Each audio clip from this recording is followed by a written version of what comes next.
ქრონიკა FM 6 საათზე. მთავარი თემა.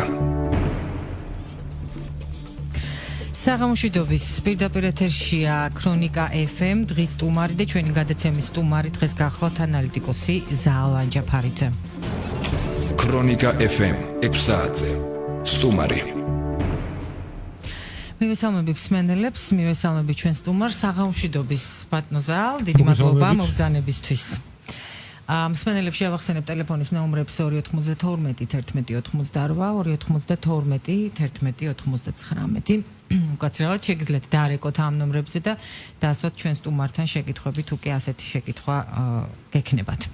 ბატონო ზაალ, ძალიან ბევრი მოვლენა განვითარდა წინა კვირას ჩვენს ქვეყანაში, შაბათ-კვირა საკმაოდ დატვირთული იყო, გულისხმობ ბიძინა ივანიშვილის ინტერვიუს და ძალიან რამდენიმე ამბავი შევიტყვეთ ამ ინტერვიუიდან, ასევე თავისუფალი დემოკრატების ყრილობა და დღევანდელი ამბები, რითაც მინდა დავიწყო, რაღაცნაირად ეს დაპირისპირება გრძელდება, ასე ჩანს ყოველ შემთხვევაში. თავისუფალ დემოკრატებსა და უკვე გადამდგარ მინისტრებსა და ხელისუფლებას შორის თქვენი შეფასება მინდა სად ვართ ამ წუთში და რა შეიძლება და როგორ შეიძლება განვითარდეს მოვლენები.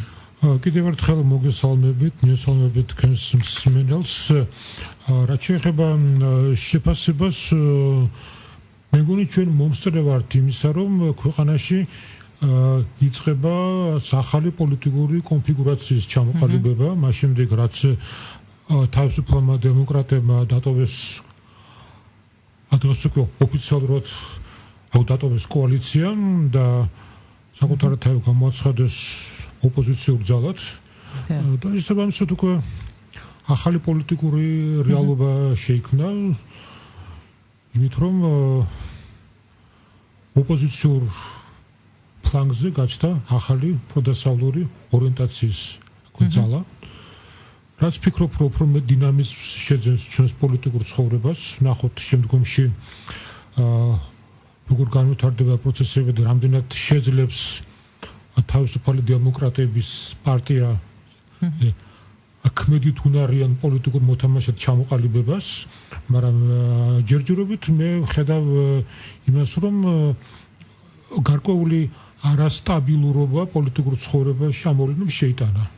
თუმცა რაღაცა რყევები ალბათ ძალიან დიდი რყევები არა, თუმცა ხო, ძალიან დიდი რყევებია. არა, ნახოთ კიდევ ერთხელ ვამბობ, ნახოთ როგორ განვითარდება პროცესები, სავარაუდოდ ალბათ უახლოეს კვირების მანძილზე ჩვენ ნახავთ ამ რყევებს გავრცელების პოტენციალი აქვს თუ მოხდება მათი ლოკალიზება ხელისუფლების მიერ. ბატონო ზაალ, ძალიან საინტერესოა რაღაცა დაპირისპირების მსგავსი პრემიერ-მინისტრსა და აი ამ გადამდგარ მინისტრებს შორის დღესაც გრძელდება ეს და ამაზე მინდა კითხოთ.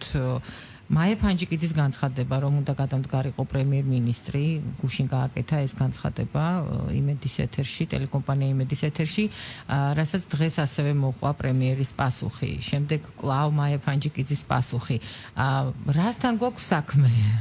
საქმე გვაქვს ჩვენს ტიპიურ ქართულ პოლიტიკურ რეალობასთან, რომელიც სამწუხაროდ ძალიან შორს არის პოლიტიკური კულტურის იმ სტანდარტებთან, რაც არის დამკვიდრებული ევროპაში, ეს არის ძალიან სამწუხარო. მინდა ხაზი გავსვა ამას, მე პირადად ძალიან დიდი ეს ვთქვათ, წუხარებით ვადევნებ თვალყურს ამ სიტყვარ აქ ფარიკაობას, აქ მთავრობის მეთაურსა და მთავრობის ყოფილ წევრებს შორის, რომელიც აბსოლუტურად იყო ყოველგვარ ეთიკის საზღვრებს გაცდენილი. და მე ვფიქრობ, რომ ეს არის ერთგვარი, ასე ვთქვათ, სარკე იმისა, რომ აი ხელისუფლებამ და ასე საზოგადოებამ აქ დაინახა აქ საკუთარ თავად რა დონის პოლიტიკური კულტურა გვაქვს ჩვენ ქვეყანაში. ეხლა რაც შეეხება თუ სიტუაციას, მე ვფიქრობ, რომ აქ ორ მხრივად უნდა შევხედოთ. ერთი მხრივ როგორ მოიქცნენ ის მინისტრები, რომელთაც მოუწია თანამდებობიდან წასვლა და მეორე მხრივ როგორი იყო ამაზე პრემიერის რეაქცია. მე ვერ გავიზიარებ მოსაზრებას, ვერც ალასანიას, ვერც მის თანაგუნდელების, რომ თავდაცვის სამინისტრო თანამშრომლობის თუ დაპატიმრება ეს იყო შეტევა საქართველოს ევროპულ ორიენტაციაზე. არანაირი ინდიკატორი ამისა არ არსებობს ყოველ შემთხვევაში ამ ეტაპზე მაინც. ნუ პროკურატურა დაადანაშაულა პრინციპში პროკურატურა ახსენა მან. მაგრამ რა თქმა უნდა მედალს აქვს მეორე მხარეც და თუ თქვათ შეთქმულების თეორიას საქმე გავყვებით გარკვეულწილად შეიძლება ვივარაუდოთ რომ თქვათ რუსეთის ინტერესებში იყო ალასანიას როგორც ერთ-ერთი პროაქტიური პროდასავლური პოლიტიკოს განეიტრალება იქიდან გამომდინარე რომ ის ყველაზე უფრო აქტიურად ლობირებდა საქართველოში ნატოს სამხედრო ინფრასტრუქტურის განთავსებას და თქვათ მაგრამ ეს ვარაუდის დონეზე შეიძლება ამაზე საუბარი მაგრამ ფაქტიურად აი რეალური ფაქტებით რო ვისაუბროთ ვერანაირ საფრთხეს თქვათ პროკურატურის ქმედება საქართველოს ევრო ინტეგრაციისკენ მისწრაფებას და პროდასალო ორიენტაციას ვერ შეუქმნიდა. თუმცა არის საკამათო საკითხი, რატომ მაშინ როდესაც ალასანი არ იყო საქართველოში და მაშინ მოხდა მისი ხო, რა თქმა უნდა, ახლა ეს პირველად არ ხდება, თქვათ, პროკურატურას აქვს თავისი განრიგი თავისი მოქმედების საქმე სქემა, მაგრამ რა თქმა უნდა, შესაძლებელი იყო რომ მოეცადათ და ის ჩამოსულდებოდნენ, მაგრამ ეს არ არის ჩემს აზრით აქ მნიშვნელოვანი დეტალი. მთავარი არის ქვეყნის ორიენტაცია. და ჯერჯერობით მე ვერ ვხედავ იმის საიმედო ინდიკატორებს, რომ ქვეყნის ორიენტაცია იცვლება. მიუხედავად იმისა, რომ მოუხდათ პრემიერსაც, პრეზიდენტსაც, პარლამენტის თავმჯდომარესაც, ამაზე განმარტებების მსგავსი რაღაცა განცხადებების კეთებ. აი სწორედ მაგაშია საქმე. ეხლა მივედით აქ მთავარ საკითხზე რომ ალასანიამ და მისმა თანაგუნდელებმა ისეთი საინფორმაციო ფონი შექმნეს და ეს მათი განცხადებები რა თქმა უნდა იყო განკუთვნილი უპირველეს დასავლური აუდიტორიისთვის და მე მესმის რომ გარკვეულ წრეებში დასავლეთში შეშფოთებად აქ წარმოიშვა და სწორედ ამით მათ მოახდინეს ჩემის აზრით სახელმწიფო ინტერესებისთვის გარკვეული ზარალის მიყენება და თანაც ის ქმედებები რაც ვთქვათ იყო ქალბატონი ფანჯიკიძის მხრიდან რომ მან აი ასეთი განცხადებების ფონზე გამოაცხადა თავის გადადგომის თაობაზე მას ჰქონდა განზრახვა რომ ესე იგი თან წაეყვანა თავისი მოადგილეები ანუ ფაქტიურად საგარეო საქმეთა სამინისტრო რჩებოდა ხელმძღვანელობის გარეშე და ფაქტიურად ეს გამოიწვევდა უწყების სრულ პარალიზებას, იქ საუბარი იყო როგორც იცი ელჩების გამოწვევაზეც, იმიტომ რომ არ ვიცი ეს ინფორმაცია დადასტურებული თუ არა, მაგრამ 12 ელჩი აპირებდა გადადგომას, ყოველ შემთხვევაში არ არის ესე დადასტურებული. ყოველ შემთხვევაში, აშკარად ეს იყო ქმედება მიმართული იმის კენ მოხდარიყო უწყების პარალიზება და ხა პასუხისმგებლიანი პოლიტიკოსები და ოფიციალური პირები ასე არ იქცევიან ეს ევროპაში ასეთ რამ არ ხდება. ყოველ შემთხვევაში ეს არ არის. საგარეო მინისტრის თუმცა ასევე არ ვიწევ მე პრემიერ-მინისტრის რეაქციას. მისი განცხადება ყოფილ თანაგუნდელზე ირაკლი ალასცენიძე აბსოლუტურად არაეთიკური და ასევე ამოვარდნილი ყოველგვარი ასე არ უნდა მეთქვა ევროპული კონტექსტი და რო იტყვიან ხო მან ეს თქვა მას შემდეგ რაც ბიძინა ივანიშვილმა მას საჯაროდ მიანიშნა რომ ის აკვე შეცდა თორემ კიდევ საკითხავია ეს რომ არ მომხდარიყო ის გააკეთება თუ არა აღიარებას საინტერესო მოდი სვენელი ყავს გაიგეთეთ ყურსასმენი და კითხვა მოვისმინოთ და პატარა რეკლამა გვექნება გისმენთ საღამოშვიდობის გამარჯობა თქარბატონი გამისვალებით გესტუმარს და ორი კითხვა მაქვს. კერძო პირველი რაც შეეხება კაბელს ეს პრაქტიკულად გაფორმდა როგორც საიდუმლო კაბელი რომელიც პრაქტიკულად იქნებოდა სხვა გზაზე გასული და რაიმ წყობში რომელიც მანამდე იძახიან მანამდე მქონდა გამოყვანილი შინაგან საქმე როგორც თავდაცვის სამინისტროს რომ პრაქტიკულად ესე იგი იმ კაბელში შეიძლებოდა თურმე ჩაჯდომა როგორც იძახიან და იმაში შეერთება და ინფორმაციის მიღება მაგრამ იმის გამო რომ ეს იყო სრულიად საიდუმლო კაბელი და სხვა მიმართულებით უნდა ყოფილიყო იძახიან რომ აი ამან მოითხოვა ეს როგორც თქვენ 6.5 მილიონი მე მაინტერესებს ერთი რაღაცა ამასთან დაკავშირებით რამდენად აუცილებელი იყო აი ამ სრულიად საიდუმლო კაბელის გაყვანა და რა ინფორმაცია უნდა ყოფილიყო ამაში იმისთანა რომ პროვინცობა იმ კაბელით პრაქტიკულად იქნებოდა გადაცემული დაიკარგებოდა ამით სახელმწიფოს შეექმნებოდა რაღაც საფრთხე და მეორე როდესაც ივანიშვილმა თქვა რომ მეო ვერ გავიგეო სად არის რუსული აქცენტები როცა ნიშნავ პოლკოვნიკსო მე როგორც ვიცი ევროპულ ქვეყნებში დემოკრატიულ ქვეყნებში თავდაცვის მინისტრი რუსული წყობიდან გამომდინარე ყოველთვის არის სამოქალაქო პირი და ჟურნალისტმა ვერ უთხრა რაში არის რუსეთთან მიერთების იდენტურობა იდეოლოგიით ეს იყო გათვალისწინებული როგორც იძახიან ცისკარიშვილის მხრიდან რომ პრორუსული ვარიანტია როცა ოფიცერს საკადროს ნიშნავ თავდაცვის მინისტრად. კარგით, გასაგებია, დიდი მადლობა. რეკლამა გვაქვს ეთერში და რეკლამის შემდეგ ბატონ ზალი შეეცდება გასცეს პასუხი კითხვებს. ქრონიკა FM 6 საათზე. სტუმარი.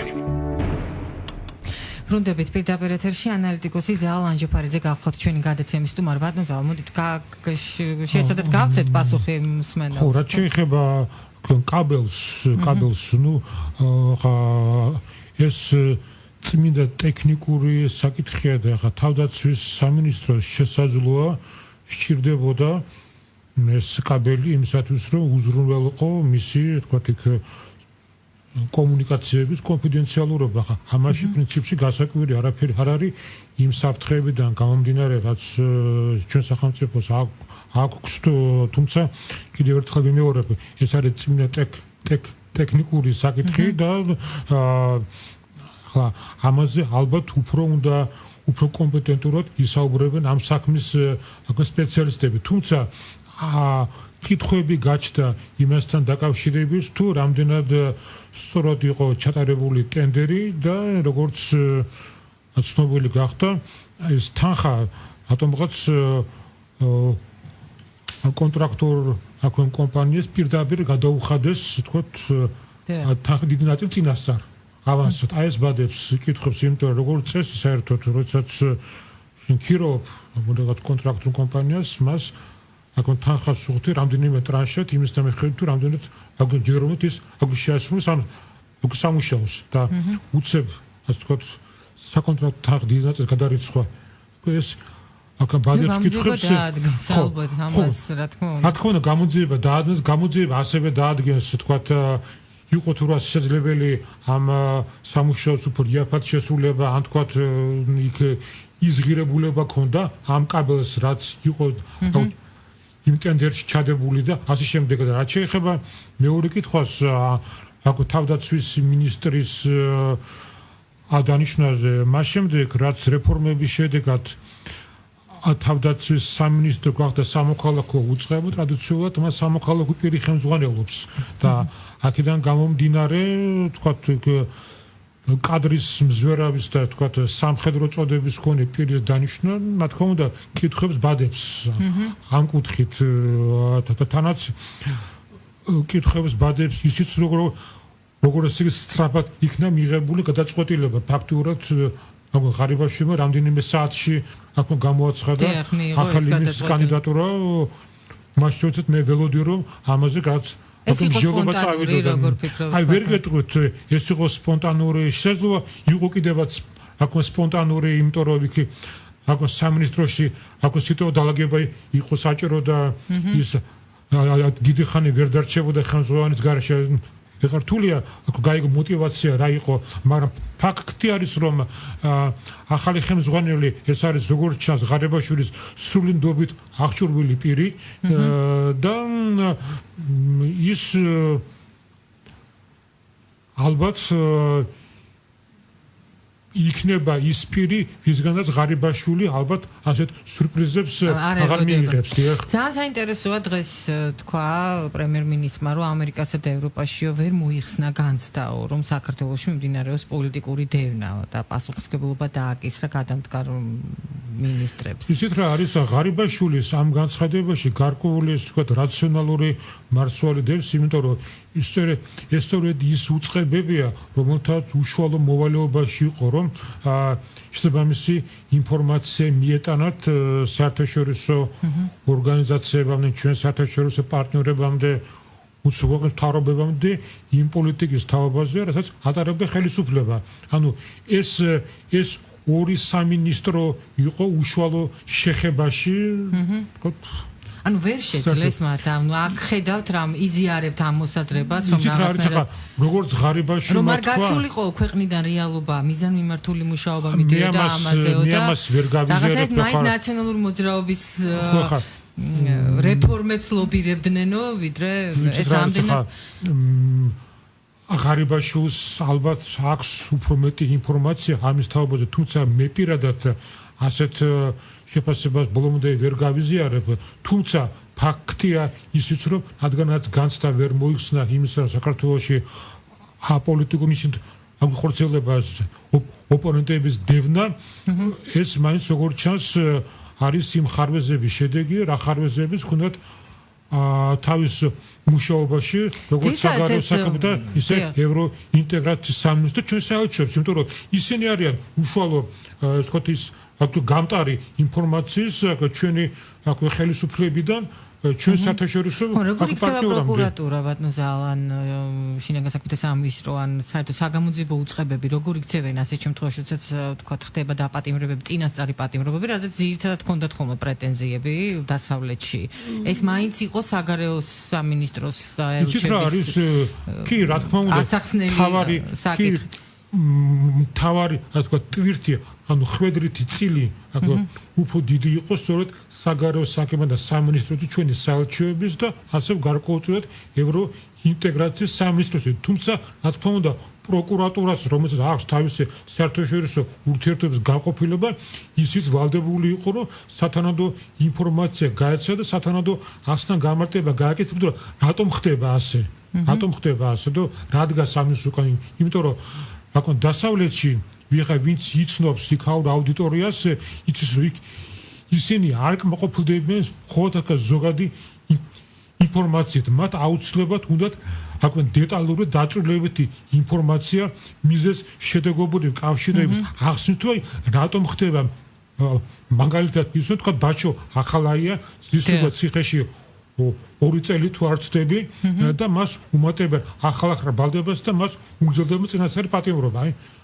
ანუ იქიდან ეს ჩანს როგორც ერთგვარი ესე ვთქვათ პოლიტიკური მიზნით მართლმსაჯულების გამოყენება როგორც ინსტრუმენტი იმისა რომ ესე იგი მართლმსაჯულებას იყენებენ პოლიტიკური მიზნით ამიტომაც საჭირო იყო და საჭირო არის საჭირო იქნება კიდევ სამომავლოდ რომ ძალიან დეტალურად ძალიან ისეთ უკვე დაუღალავად და მიზანმიმართულად მათ მიეცეს ახსნა გამარტება რატომ ხდება ეს რადგან სამის უკან ანუ ვიტყვან ის ფესვები ანუ ის სიღრმისეული მიზეზები სადანაც მოდის ეს ყველაფერი თუმცა რა თქმა უნდა ახლა გულახდილები იყო და ის პოლიტიკოსები აკო დასავლეთში რომლებიც აიხმებენ როგორც უშუალო მოკავშირეები აკო ნაცმოძრაობებს ხა მათი გადარწმუნება ნამდვილად ძნელი იქნება და ეს ყოველთვის არის ცნობილი ხო ვინ არიან თქვა სახალხო პარტია და იგივე ვინც აბრალებენ ამას უბრალოდ თუმცა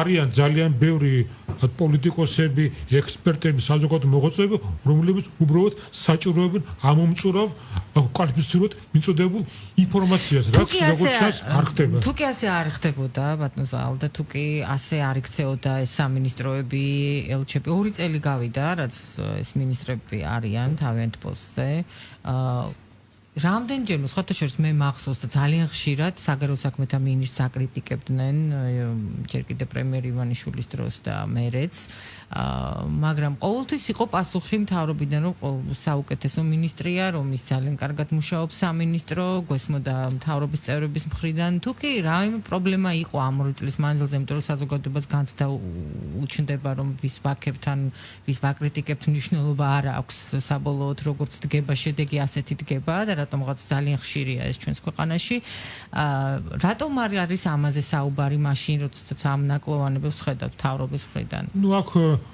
ალბათ უფრო პოლიტიკური მიზანშეწონილობის მიზეზი არის ანუ პოლიტიკური მიზანშეწონილობა როდის თქვა შეგიძლია შენ გააკრიტიკო შენ მთავრობის მინისტრი რა თქმა უნდა მაშინ როდესაც ახალი მოსულიყო მთავრობა როგორც ჩანს ხელისუფლების გეგმებში არ იყო ისე თქვა ახალდანიშნული მინისტრები, თქვა გაეკრიტიკებინა და იმიტომ რომ თუ შენ ამბობ რომ მინისტრი ვერ ართმევს თავს მასზე დაკისრებულ ფუნქციას, მაშინ რა უნდა მას თავრობაში ხო ის ნუ გაუშვა და როგორც ჩანს მაშინ არ იყო მიზანშეწონილ ჩათვლილი რომ თქვა საკადრო გადადგმებები ხო, რატომღაც ხდება მათი გადადგომის შემდეგ ან წასვლის შემდეგ. ეს სიტუაცია გამწვავდა და მომწიფდა, აი მაშინ მოხდა სწორედ ეს ის რაც მოხდა. ანუ ასეთი არის პოლიტიკური დაუწერელი კანონები. ყველგან ესეთია, ყველა ქვეყანაში. ყველგან ვერ ვიტყვი, მაგრამ უმეტეს ქვეყანაში ასე ხდება, რომ პოლიტიკური მიზანშეწონილობიდან და პოლიტიკური კონიუნქტურიდან გამომდინარე ხდება ხოლმე საკადრო გადაწყვეტილების მიღება. კი ბატონო, ძალიან საინტერესო აქვს თუ არა მნიშვნელობა დღეს ვინ იქნება ქვეყნის საგარეო საქმეთა მინისტრი ჯერჯერობით ეს არის კრიტიკულად აქ მნიშვნელოვანი მე ვიტყოდი და ეს იქნება ერთგვარი ლაკმუსის ქაღალდი ჩვენი ხელისუფლების პროევროპული ორიენტაციის დასადასტურებლად.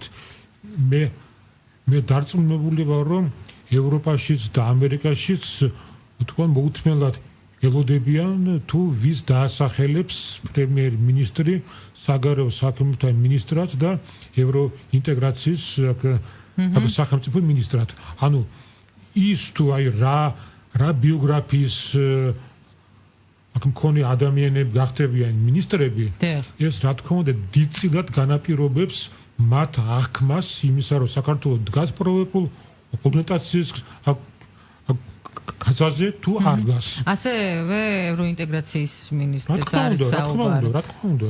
თუმცა საუბარი ეს ორი სამინისტრო კიდევ ერთხელ არის ის საკვანძო სამინისტროები, რომელთა მეშვეობითაც ხდება ყველა იმ რა ქვია ხელშეკრულებების იმპლემენტაცია, ხელშეკრულებების ხელმოწერა, ურთიერთობა ყოველდღიური ჩვენს აღდასავლეთ პარტნიორებთან და რა თქმა უნდა მათ აინტერესებს თუ ვინ იქნებიან ეს ადამიანები, რომლებიც იქნებ პოლიტიკის გამტარებელები უშუალოდ, ხო?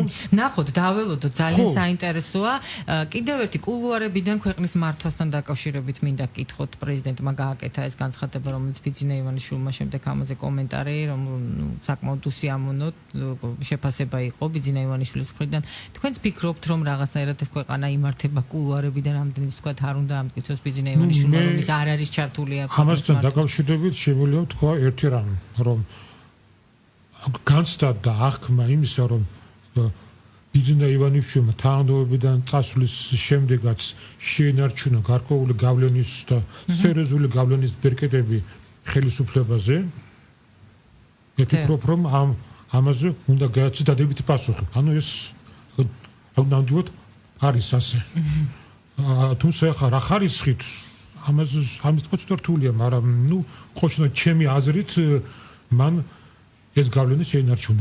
და კიდევ ერთი საზოგადოება 2030-ზე მინდა გკითხოთ, რაზეც იყო საუბარი. ძალიან მწირი ინფორმაცია მაქვს ამ საზოგადოებაზე, იმიტომ რომ ფაქტიურად ბიძინა ივანიშვილის ტელეინტერვიუმდე საზოგადოებაში ალბათ მხოლოდ იმ ძალიან ვიწრო წრემიცოდა ამ საზოგადოების არსებობის თავაზე და ივანიშვილმა დაანონსა გამოაცხადა ამ საზოგადოების ჩამოყალიბება.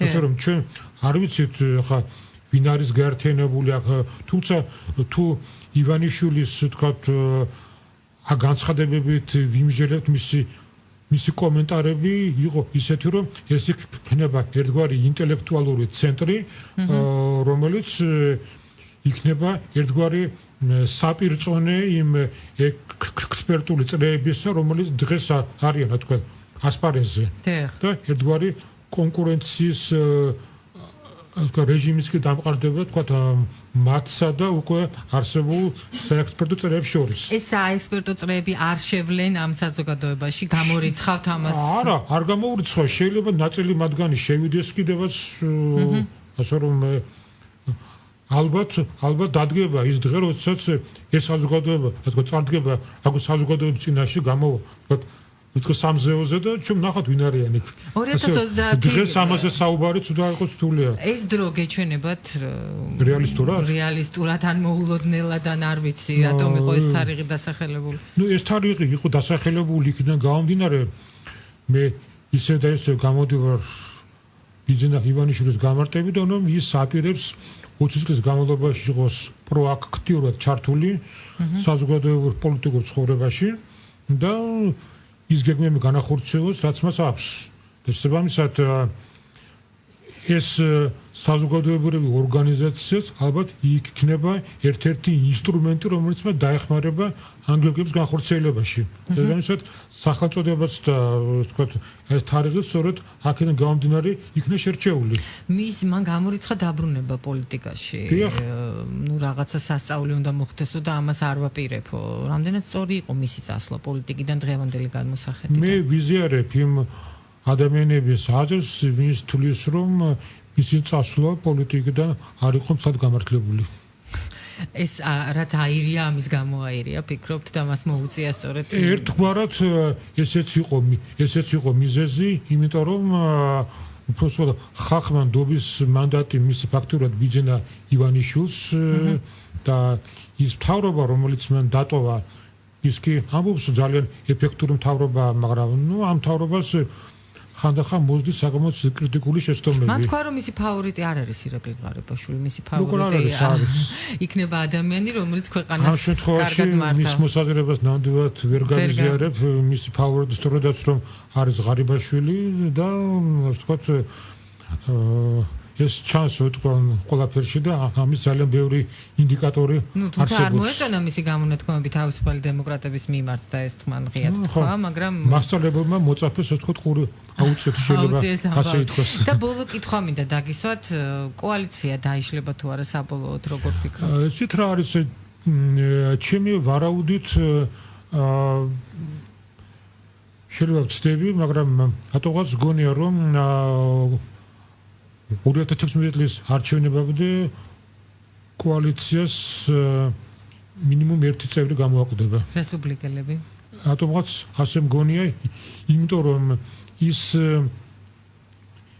ის ფონი ის რაც შექმნეს რესპუბლიკელებმა თავიანთი ცნობილი განცხადებების შემდეგ, რომ საჭიროა მეტი დემოკრატიზაცია ევროპული კოალიციის შიგნით და ასე შემდეგ, ნუ ყველა იმის მათ განცხადებში ნარსი. ხოლმე თუ ეს არ შესრულდა და დიდი ალბათობა არის რომ ეს არ შესრულდეს, მაშინ რესპუბლიკელების ადგილს მე კოალიციაში ვერ ხედავ. კი ბატონო, ძალიან დიდი მადლობა მინდა გითხრათ ჩვენ დრო ამოიწურა სამწუხაროდ.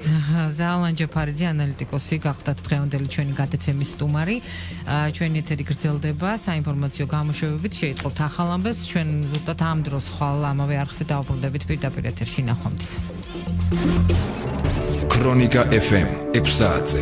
მთავარი თემა